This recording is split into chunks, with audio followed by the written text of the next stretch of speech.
कुछ ऐड करना है, जो भी है वो लोग आप लोग मुझे जरूर बताइएगा, ठीक है। आज हम लोग क्या क्या टॉपिक डिस्कस करने वाले हैं, देखो सबसे पहले हम लोग करेंगे एटॉमिक मास क्या होता है, मोलर मास क्या होता है। हम लोग क्या करेंगे इसका बिल्कुल शॉर्ट में देखेंगे, ठीक है। ऐसा नहीं कि मैं एक टॉपिक को बहुत, जितना आपकी जेई मेंस और नीट के लिए इंपॉर्टेंट है ना, केवल उतनी ही चीजें मैं यहाँ पे कराने वाला हूँ बिल्कुल शॉर्ट में। आप ये मान के चलो कि 1 घंटे में मैं एक लेक्चर को कंप्लीट कर दूंगा, ठीक है। जैसे मोल कॉन्सेप्ट है तो आप देखेंगे 1 घंटे में सारे जो भी यहाँ पे 10 इंपॉर्टेंट टॉपिक है वो सारा मैं कवर करा दूंगा। उसके बाद मोल का कैलकुलेशन, बहुत सारे बच्चों को इसमें प्रॉब्लम होती है कि आखिर मोल का कैलकुलेशन कैसे करते हैं, इसके बारे में डिस्कस करेंगे। आइडियल गैस इक्वेशन के बारे में डिस्कस करेंगे। आइसोटोप्स क्या होता है, आइसोबार क्या होता है, आइसो इलेक्ट्रॉनिक, सब के बारे में डिस्कस करेंगे। जो पांचवा हमारा टॉपिक है एवरेज एटॉमिक मास कैसे निकालते हैं, ठीक है। उसके बाद एवोगैड्रोस लॉ क्या होता है, इंपिरिकल मॉलिक्यूलर फार्मूला क्या होता है, और स्टोइचोमेट्री के बारे में डिस्कस करेंगे, लिमिटिंग एजेंट और नॉन स्टोइचोमेट्रिक। तो इतने सारे टॉपिक हम लोग यहाँ पे डिस्कस करने वाले हैं। तो चलिए हम लोग एक एक करके सारे टॉपिक को डिस्कस कर लेते हैं। गाइस सबसे पहले हम लोग देख लेते हैं कि आखिर एटॉमिक एंड मॉलिक्यूलर मास क्या होता है। तो सबसे पहले हम लोग बात करते हैं कि एटम और मॉलिक्यूल क्या होता है। देखो एटम का मतलब, एटम क्या होता है, एटम होता है स्मॉलेस्ट पार्टिकल, ध्यान रखिएगा। एटम का मतलब क्या होता है, स्मॉलेस्ट पार्टिकल। किसी भी मैटर का जो स्मॉलेस्ट पार्टिकल होता है उसे हम लोग बोलते हैं एटम। और लेकिन ध्यान रखिएगा स्मॉलेस्ट पार्टिकल में कौन सा स्मॉलेस्ट पार्टिकल, जो कि किसी रिएक्शन में पार्टिसिपेट करता है, ठीक है। क्योंकि स्मॉलेस्ट पार्टिकल तो इलेक्ट्रॉन प्रोटॉन होते हैं ना, तो ये याद रखिएगा एटम का स्मॉलेस्ट पार्टिकल होता है जो कि किसी रिएक्शन में पार्टिसिपेट करता है। समझ में आ गया। जैसे ऐसे याद रखिएगा बिल्कुल सिंपल तरीके से, अगर किसी चीज को आप सिंगल ले, जैसे ऑक्सीजन ले दो, ठीक है। जैसे यहाँ पे हीलियम लिख दो, यहाँ पे हीलियम एक ही है, ऑक्सीजन एक ही है, इसको हम लोग बोलेंगे ऑक्सीजन एटम। इसको क्या बोलेंगे, हीलियम एटम, ठीक है। तो जो सिंगल सिंगल लिखा रहेगा उसको हम लोग हमेशा एटम बोलते हैं, ध्यान रखिएगा, ठीक है सभी लोगों को। अब बात करते हैं मॉलिक्यूलर। मॉलिक्यूल क्या होता है, देखो मॉलिक्यूल का बहुत सिंपल सा मतलब होता है, एक से ज्यादा अगर लिखा होगा, एक से ज्यादा में जैसे ऑक्सीजन एटम था, 2 लिख देंगे तो ऑक्सीजन मॉलिक्यूल। ये देखो ओजोन का मॉलिक्यूल, ये देखो वाटर का मॉलिक्यूल। तो अगर एक से ज्यादा लिखा होगा तो हम लोग उसको हमेशा क्या बोलेंगे, मॉलिक्यूल बोलेंगे, ठीक है। बिल्कुल आसान लैंग्वेज में धीरे धीरे करके पढ़ाऊंगा, एक ही घंटे पढ़ाऊंगा लेकिन सारा कुछ अच्छे से डिस्कस करूंगा, ठीक है। अब यहाँ पे दो चीजें निकल के आती हैं कि आखिर इनका मास कैसे निकालेंगे। देखो यार जो मास होता है वो 2 तरीके से निकाला जाता है, मोस्ट इंपॉर्टेंट है, यहाँ से क्वेश्चन बन सकता है और गलती बच्चे बहुत करते हैं। कैसे, ध्यान से सुनना। मास 2 तरीके का होता है, एक होता है एटॉमिक मास यूनिट और एक आपका होता है आपका ग्राम में, ध्यान रखिएगा, एक होता है ग्राम में। कब हम लोग एटॉमिक मास यूनिट लिखेंगे, कब हम लोग ग्राम में लिखेंगे, यही आपको सीखना है, ठीक है। तो देखो जैसे आपको यहाँ पे लिखा है 1O2, अब आप इसको क्या पढ़ोगे, अब इसको पढ़ने के 2 तरीके हैं ना। आप इसको बोल सकते हो कि एक सिंगल O2 है, वनली 1O2 है, या आप इसको बोल सकते हो अगर किसी रिएक्शन में आपने देखा होगा तो आप इसको 1 मोर O2 बोलोगे, ठीक है। अगर आप इसको एक O2 बोलते हो, केवल एक ऑक्सीजन बोलते हो, सिंगल ऑक्सीजन बोलते हो। अच्छा मोल क्या होता है अभी मैं आपको सिखाऊंगा, बस अभी ये जान लो कि एक मोल का मतलब बहुत बड़ा नंबर होता है, और ये नंबर होता है कुछ 6.022 इंटू 10 की पावर 23, इतना बड़ा नंबर होता है। तो मोल में आप समझ सकते हो केवल एक ऑक्सीजन नहीं होगा, इतने सारे ऑक्सीजन एक साथ है, कुछ समझ पा रहे हो। अगर मैं आपसे ये पूछूं कि एक सिंगल ऑक्सीजन का मास क्या होगा, तो ध्यान रखिएगा ये हमेशा एएमयू में लिखते हैं। किसमें लिखते हैं, एएमयू में लिखते हैं, या फिर इसको यू से दिखाते हैं। जैसे ऑक्सीजन का मॉलिक्यूलर मास 32 होता है, ये तो आपको याद होगा। तो यहाँ पे अगर मैं लिखूं तो 32 लिखेंगे, लेकिन याद रखिएगा ये ग्राम में नहीं लिखते हैं, ये किसमें लिखेंगे, एएमयू में लिखते हैं, या आप इसको 32 यू करके ऐसे लिख दोगे। समझ में आ गया। तो ये क्या है, एक सिंगल ऑक्सीजन का मास है। अगर हम बात करते हैं एक मोल ऑक्सीजन, तो ध्यान रखिएगा इसको हमेशा ग्राम में लिखते हैं, मोल को हमेशा ग्राम में लिखते हैं। तो ये हमेशा क्या लिखेंगे, 32 ग्राम लिख देंगे। आई होप यहाँ तक सभी लोगों को क्लियर हो गया। अब आप में से बहुत सारे बच्चों को ये कंफ्यूजन होगा, सर ये तो समझ में आ गया कि एक सिंगल और एक मोल के लिए कैसे लिखेंगे। अब ये तो बता दो कि आखिर 1 एएमयू क्या होता है। देखो 1 एएमयू क्या होता है मैं आपको सिखा देता हूँ।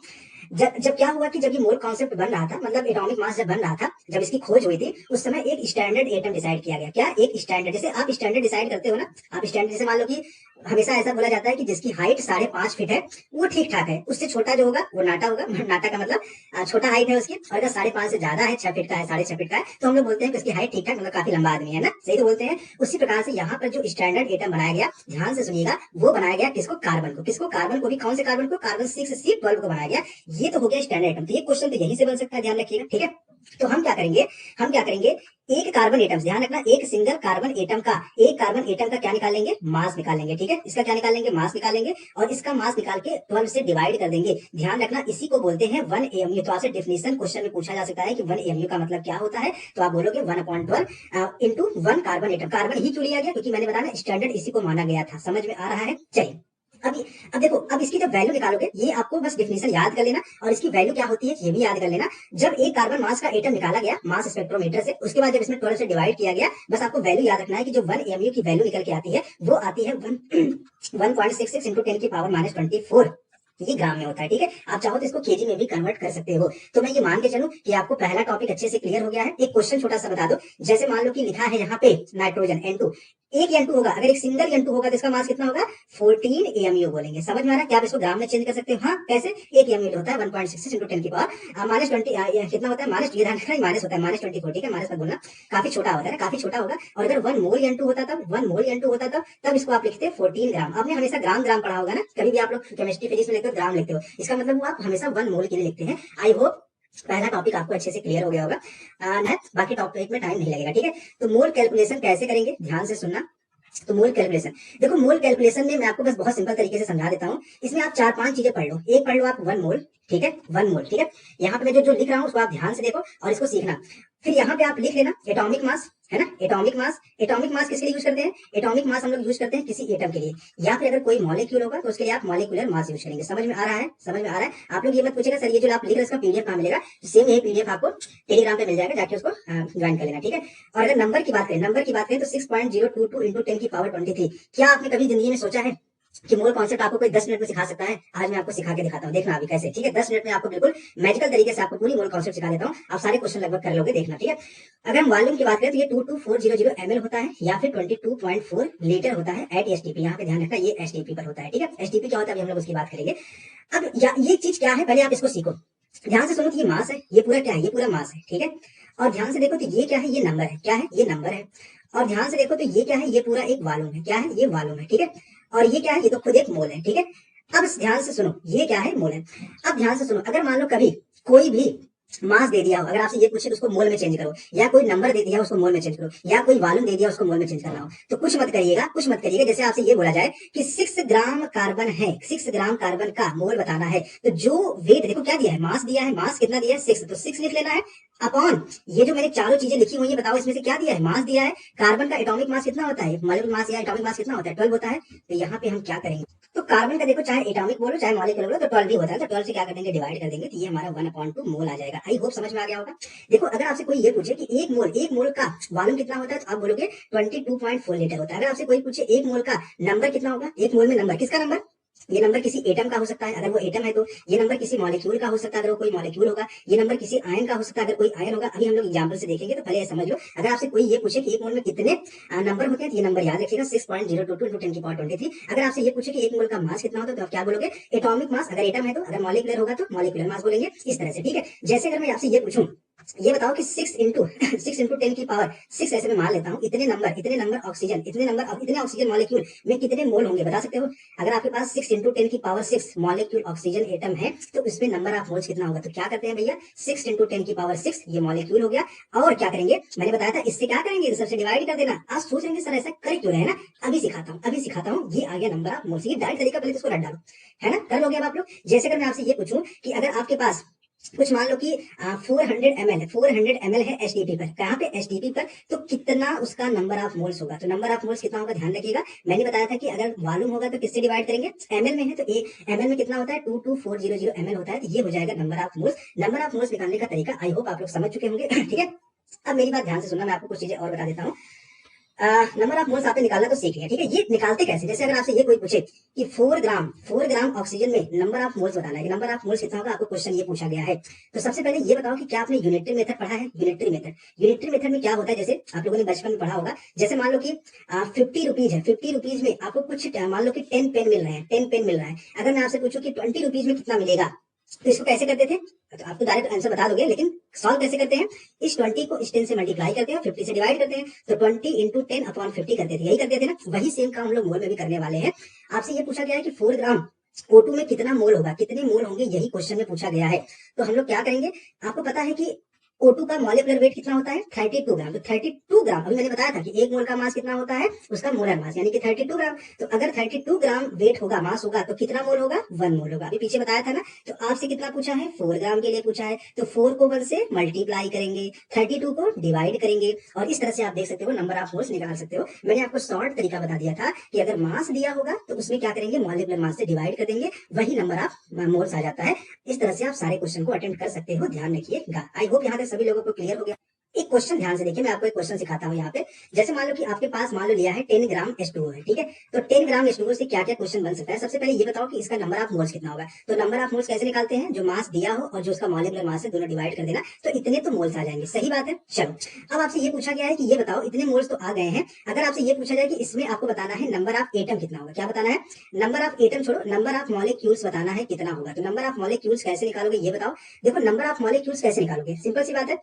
अभी मैंने आपको सिखाया था कि जो मोल होता है वो मॉलिक्यूल्स, जो मॉलिक्यूल्स आपको निकालना है वो लिखो अपॉन 6 इंटू 10 की पावर 23, यही दोनों डिवाइड करते हो तो नंबर ऑफ मोल्स निकलता है। जल्दी बताओ। अभी तो आपको सिखाया था कि अगर मान लो क्वेश्चन मॉलिक्यूल दिया है, उसमें 6 इंटू 10 की पावर 23 से डिवाइड कर दोगे तो मोल निकल के आता है, और ऑलरेडी आपने मोल निकाल लिया है। तो क्या ये बताओ, अगर हम ये जो मोल निकाल लिए हैं इसमें 6 इंटू 10 की पावर 23 से मल्टीप्लाई कर दें तो क्या हमारा नंबर ऑफ मॉलिक्यूल्स आ जाएगा, नंबर ऑफ वाटर मॉलिक्यूल्स आ जाएगा। हाँ जी जल्दी से बताइए।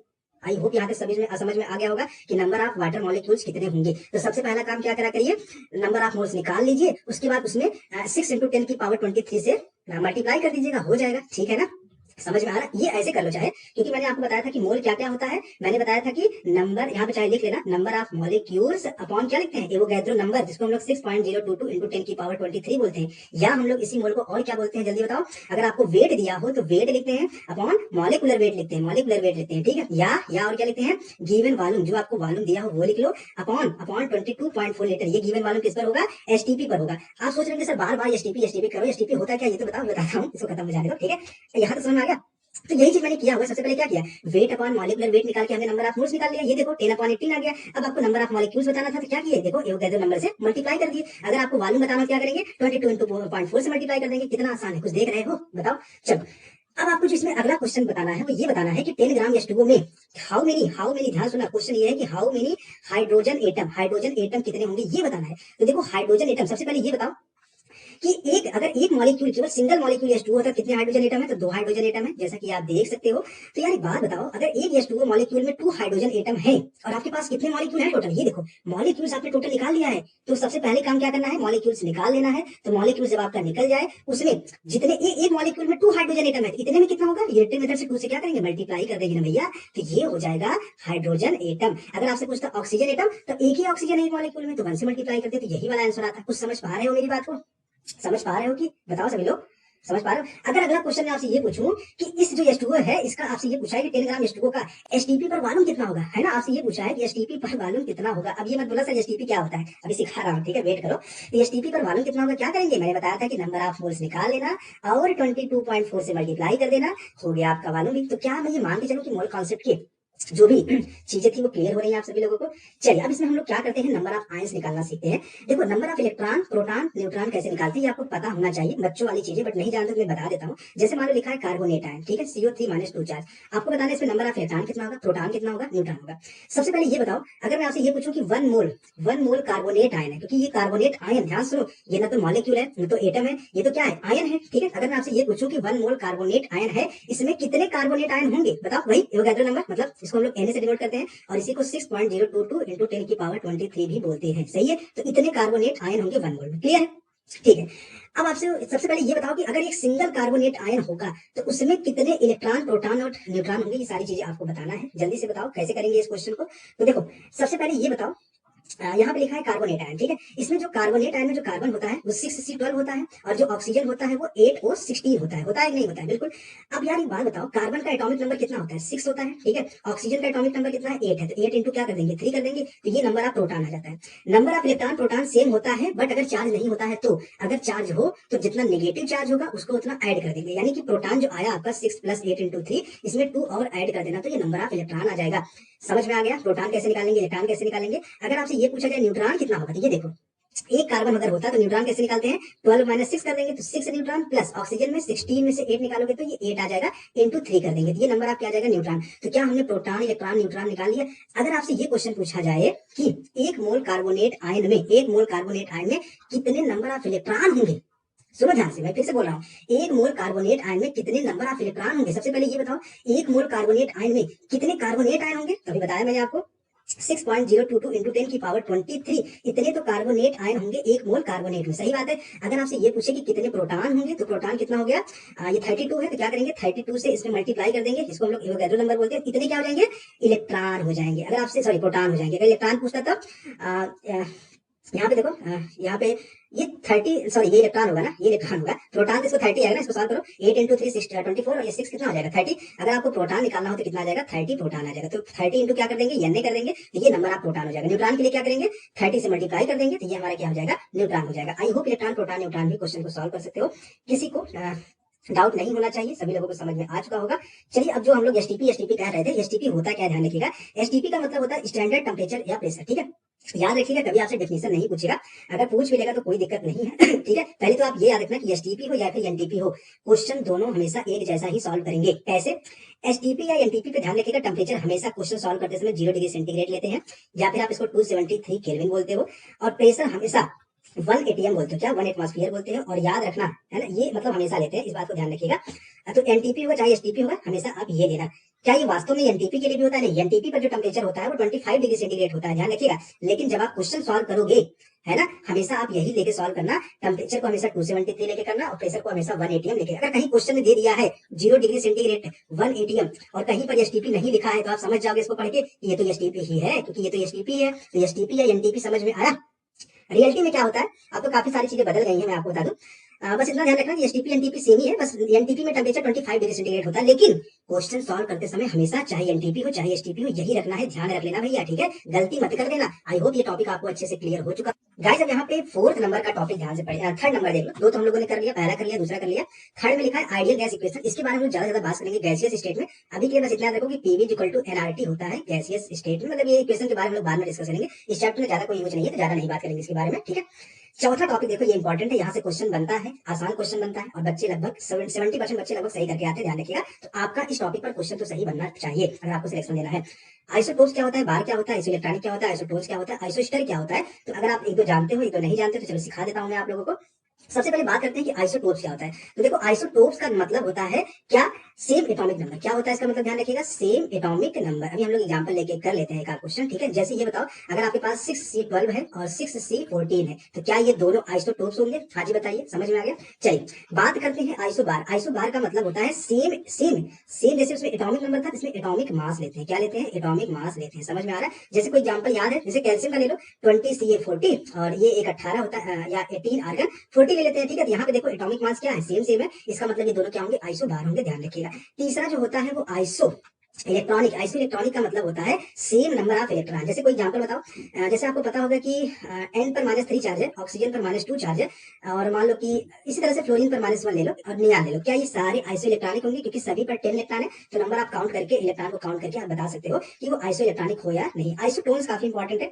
आइसोटोन्स का मतलब होता है सेम नंबर ऑफ न्यूट्रॉन। इसमें याद रखिएगा न्यूट्रॉन क्या होता है, सेम होता है। क्या? न्यूट्रॉन सेम होता है। जैसे कोई एग्जांपल बताऊं, ऑक्सीजन लिखा है 8O16 और मान लो कि नाइट्रोजन 7N15, बताओ इसमें नंबर ऑफ न्यूट्रॉन निकालने के लिए हमेशा एटॉमिक मास में से एटॉमिक नंबर को सब्सट्रैक्ट कर देना। तो 16 - 8 करोगे तो 8 आएगा, यहाँ पे 15 - 7 करोगे तो 8 आएगा। तो नंबर ऑफ न्यूट्रॉन सेम है, तो इसका मतलब ये आइसोटोन। देखो मैं लिख लिख के क्यों बता रहा हूं, पता है, ताकि जब आप लोग टेलीग्राम पे जाकर पीडीएफ डाउनलोड करो तो आपको सारी चीजें समझ में आए। और एक हेल्प करोगे, एक छोटा सा हेल्प करोगे, मतलब देखो वीडियो जब बनाता हूँ ना तो थोड़ा आप लोग इसको शेयर कर दिया करो, क्योंकि मैं चैनल पे 1 साल से एक्टिव नहीं था, तो चैनल मेरा बिल्कुल समझ दब गया है ना। तो इसको उठाने का काम आप लोग करोगे। कैसे करना है, कुछ नहीं करना है, वीडियो को लाइक वाइक करो, खूब शेयर कर दो। शुरू में 2-3 लेक्चर आएगा, एक बार सारे बच्चों के पास ये पहुंच जाएगा ना, फिर लोग देखने लगेंगे तो ऑटोमेटिक फिर व्यूज आना स्टार्ट हो जाएगा और चैनल भी हमारा ग्रो करेगा, ठीक है। तो 1 साल से वीडियो नहीं आई, तो इसे मतलब खो गया है बिल्कुल, समझ में आ रहा है। इसको अब बाहर लाने का काम आप लोग करोगे, ठीक है। देख अब कैसे करना आप लोग जानते हो सब कुछ, क्योंकि सारे टीचर आपको बता देंगे, लाइक करो सब्सक्राइब करो, वो सब वही करना जो लोग बताते हैं। मैं यहाँ पे टाइम वेस्ट नहीं करूंगा बता के, ठीक है। चलिए ऐसे बता ही दिया तो क्या टाइम वेस्ट है ना।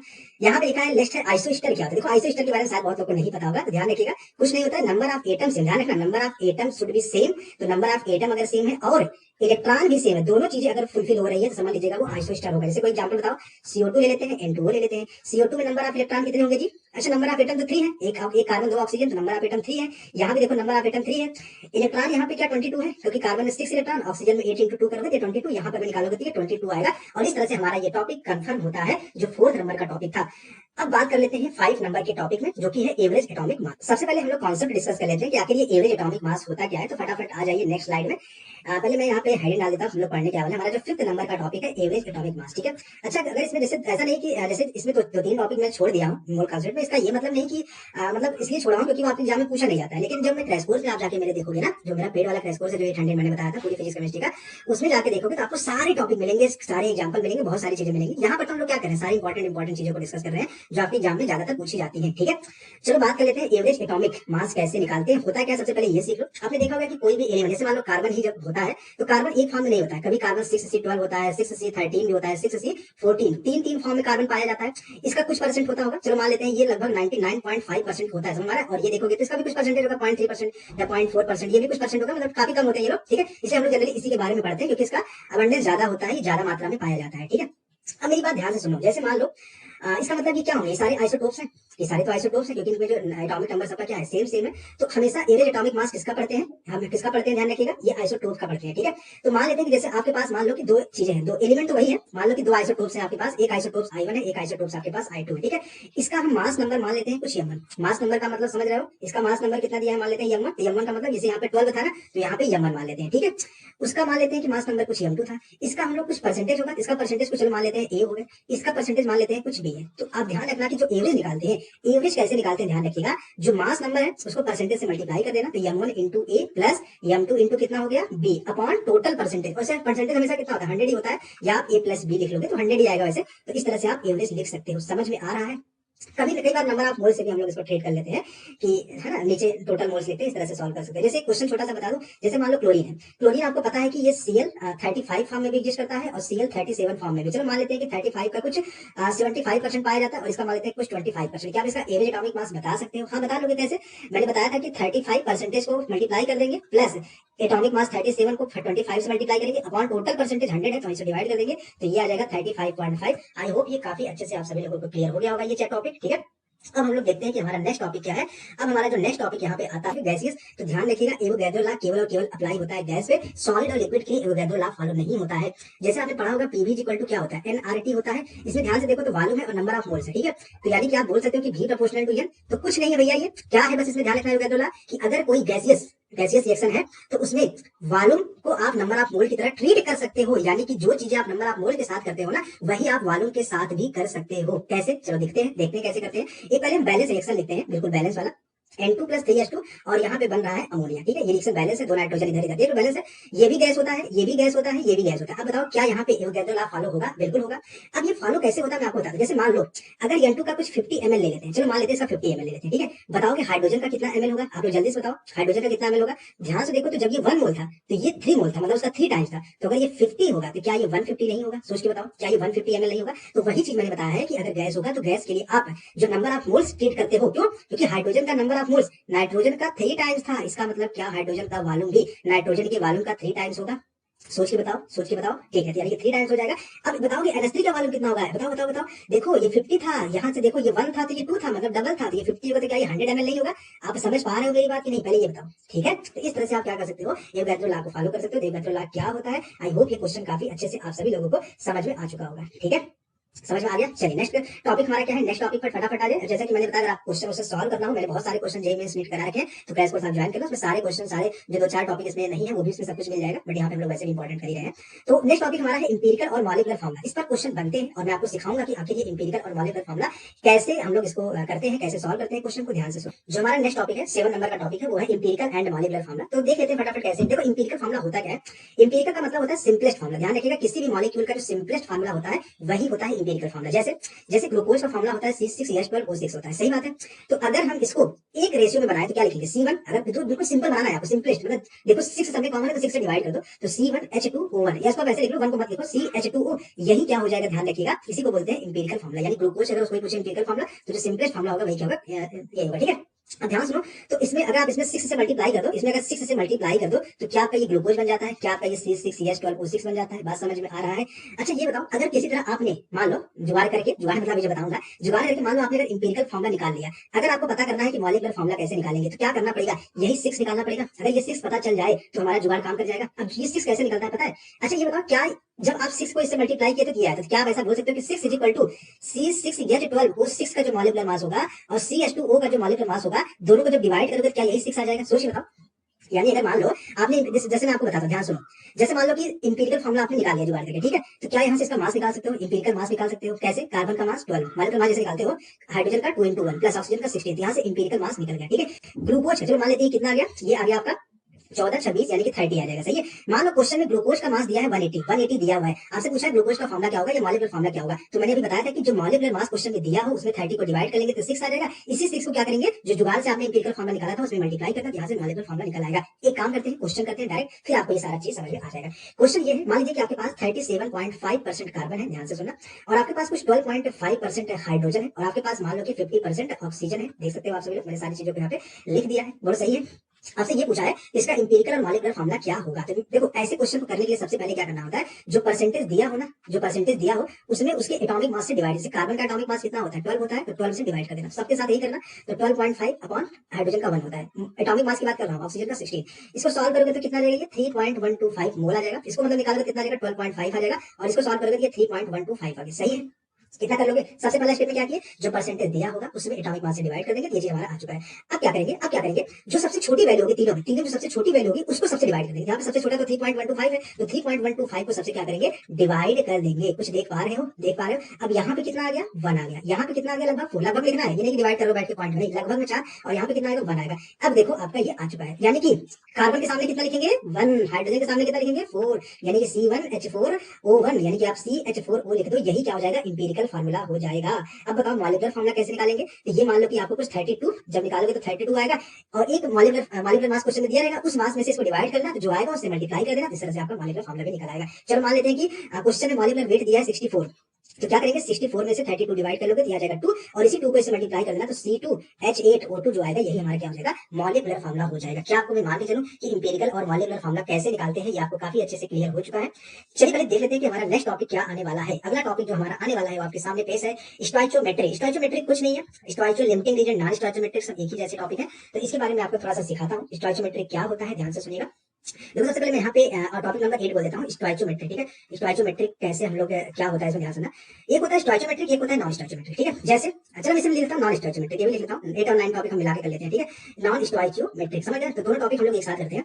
जैसे घर में आप रोज खाना खाते हो, ध्यान से सुनना, बहुत आसान है, बहुत आसान है, ठीक है। घर में रोज खाना खाते हो, हाँ बिल्कुल खाते होंगे, पढ़ते नहीं, लेकिन खाना जरूर खाते होंगे, ये नहीं कि मतलब खाना पढ़ाई छूट जाएगा चलेगा, लेकिन खाना तो नहीं छोड़ते होंगे।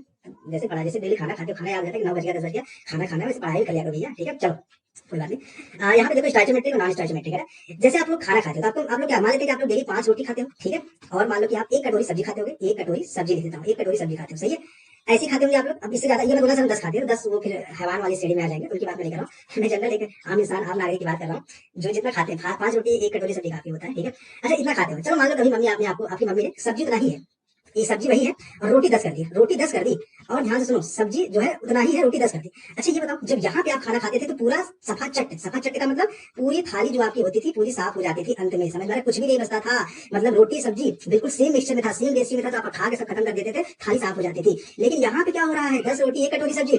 अभी आप कुछ लोग बोलेंगे सर हम तो थोड़ा थोड़ा सब्जी उठाएंगे, हम तो थोड़ा थोड़ा सब्जी उठाएंगे, अरे भैया थोड़ा थोड़ा नहीं उठाना है, जितना रोज उठाते थे उतना उठाना, ठीक है, ज्यादा जुगाड़ नहीं लगाना, ठीक है, जुगाड़ नहीं। तो 10 रोटी 1 कटोरी सब्जी, इसमें क्या करना है, 5 रोटी तो खा डालोगे तो सब्जी तो खत्म हो जाएगा, लेकिन रोटी केवल 5 ही खा पाया, तो 5 रोटी सब्जी खत्म, और 5 रोटी अभी भी क्या हो जाएगी, बच जाएगी, क्या होगी, बच जाएगी, समझ में आ रहा है। तो क्या ये जो केस होगा और ये जो केस होगा, इसमें कुछ नहीं बचा, तो जिसमें कुछ नहीं बचा वो स्टोइचोमेट्री होगा, और जिसमें कुछ बच गया हो, रिएक्टेंट कुछ बचा हो, उसको बोलते हैं नॉन स्टोइचोमेट्रिक बोलते हैं। और अभी देखा इसी से हम लोग लिमिटिंग रीजन वाला भी कॉन्सेप्ट सीख लेंगे, फिर आगे तो छोटे मोटे क्वेश्चन भी हम लोग कर लेंगे। समझ में आ रहा है मेरी बात, अभी तक समझ में आया मैं क्या कहना चाहता हूँ, ठीक है। अब आप सोचेंगे सर एग्जाम्पल से समझा दो तो मजा आ जाएगा, है ना। चलो एग्जाम्पल समझाते हैं। एक रिएक्शन लेते हैं स्टोइचोमेट्री का N2 प्लस, पहले तो इसके लिए आपको बैलेंस रिएक्शन आना चाहिए, ध्यान रखिएगा, बैलेंस रिएक्शन आना चाहिए, 3H2 और ये बन जाएगा आपका 2H3 बन जाएगा, सही है, ये रिएक्शन बैलेंस है। हाँ चलो अगर मान लेते हैं ये कुछ 1 मोल था, ध्यान से देखो ये कितना था, 3 मोल होगा, तो ये 3 मोल है। तो अगर रोटी मान लो या मान लो कि ये 1 है, ये 1 था, ये कितना था, 3 था, देख सकते हो, तो ये कितना होगा, 2 मोल बनेगा, ठीक है। अच्छा मान लो कि अगर हमने इसको कुछ ले लिया 0.5, मान लो हमने 0.5 कर दिया, तो ये कितना हो जाएगा, ये भी आधा हो जाएगा, यानी 1.5 हो जाएगा।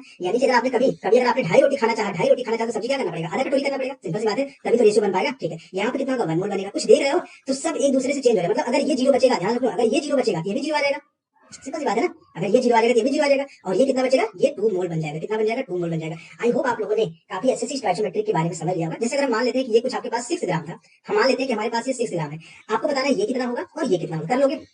कैसे कैसे करोगे बताओ, कैसे करोगे? सबसे पहले इसका मोल निकाल लेते हैं 6 ग्राम का। 6 ग्राम में मोल कितने होते हैं कोई बताएगा? 6 ग्राम, मैंने बताया था कि ग्राम को मोल में बनाने के लिए क्या करते हैं, मॉलिक्यूलर मास से डिवाइड करते हैं, तो 28 इतना मोल होगा, तो 6/28 मोल होगा। बात समझना, ये 6/28 मोल होगा। ये कितना मोल होगा, ये कितना मोल होगा, ध्यान सुनो। जब ये 1 मोल था तो ये 3 मोल था, ध्यान सुना। जब ये 1 था तो ये 3 था, तो जब ये 6/28 होगा तो ये 6/28 इंटू 3 नहीं हो जाएगा। रेशियो देखो भैया, अगर आप एक रोटी खा रहे हो, 3 कटोरी सब्जी, ऐसे समझ लो, कुछ एग्जांपल ऐसे समझ लो, ये मान लेते सब्जी 1 कटोरी सब्जी है, ये 3 रोटी है, तो 1 कटोरी सब्जी के लिए कितना, 3 रोटी ना, तो 6/28 इंटू 3 करना पड़ेगा नहीं। अगर ये 1 मोल जा रहा था तो ये 3 मोल जा रहा था, ये कितना बनेगा, ये बनेगा 6/28 इंटू क्या कर देंगे, 2 कर देंगे। समझ में आ रहा है? जैसे ये देखो, ये 1 मोल था, इंटू 3 कर दिए थे 3, और ये कितना था 2। जब आपने इसको 0.5 ले लिया, इसमें 3 से मल्टीप्लाई करो, ये 1.5 आ गया, इसमें 2 से मल्टीप्लाई करो, ये 1 मोल आ गया। कुछ समझ पा रहे हो? तो इस तरह से आप क्या कर सकते हो, मोल में कन्वर्ट करके एक दूसरे में चेंज कर सकते हो, और ये हमारा है स्टोइकोमेट्री। स्टोइकोमेट्री का मतलब अंत में ये भी जीरो बचेगा, ये भी जीरो बचेगा, केवल और केवल आपका प्रोडक्ट बन जाएगा। रिएक्टेंट यहाँ पे कुछ भी नहीं बचने वाला है, ठीक है। तो क्या मैं मान के चलूं कि स्टोइकोमेट्री क्या होता है और सॉरी, नॉन स्टोइकोमेट्री क्या होता है, समझ में आ गया? जल्दी बताइए, ठीक है। अब एक नॉन स्टोइकोमेट्री का एग्जांपल लेना चाहो तो ले लो, क्या फर्क पड़ता है, ले लो, रहने दो, ले सकते हो, वैसे कुछ भी ले सकते हो, कुछ भी निकाल सकते हो, वो आपके ऊपर है, उसमें कोई ज्यादा दिक्कत वाली बात नहीं होनी चाहिए, ठीक है। कहो तो एक आध क्वेश्चन कर लो, एक क्वेश्चन कर लो, चलो एक क्वेश्चन कर लेते हैं इसका, तो आपको ज्यादातर समझ में आ जाएगा। चलो एक काम करते हैं, पहले क्वेश्चन लिख लें। देखो इसमें क्या लिखा है, पहले आप क्वेश्चन पढ़ लो। लिखा है calculate the volume required of O2 at STP, है ना, for the complete combustion of 3 gram ethane. सबसे पहले एथेन का कंबशन कराना आपको आना चाहिए। आपको कंबशन रिएक्शन लिखने नहीं आता है तो कोई दिक्कत नहीं है, जब मैं आप लोगों को थर्मोकेमिस्ट्री पढ़ाऊंगा तो वहां पे बता दूंगा। अभी एथेन का फॉर्मूला होता है C2H6 प्लस, इसमें हम क्या करते हैं, कंबशन में O2 से रिएक्शन करा के CO2 और H2O बनाते हैं। याद रखिएगा, कंबशन में किसी चीज को जब जलाते हो ना तो हमेशा CO2 बनता है और H2O बनता है। अब रिएक्शन को पहले आप बैलेंस कर लो, ये हमेशा 1 मोल लेना, ध्यान रखिएगा, इसको हमेशा 1 मोल पर ही रखना है। कंबशन हमेशा इसको 1 मोल लेते हैं, ठीक है। ये 2CO2 का बैलेंस करते हैं, ये 3H2O होगा, ठीक है। ऑक्सीजन इधर कितना है, 2 2 4 3 7/2, यानी कि यहाँ पे कुछ 7/2 हो जाएगा, सही है।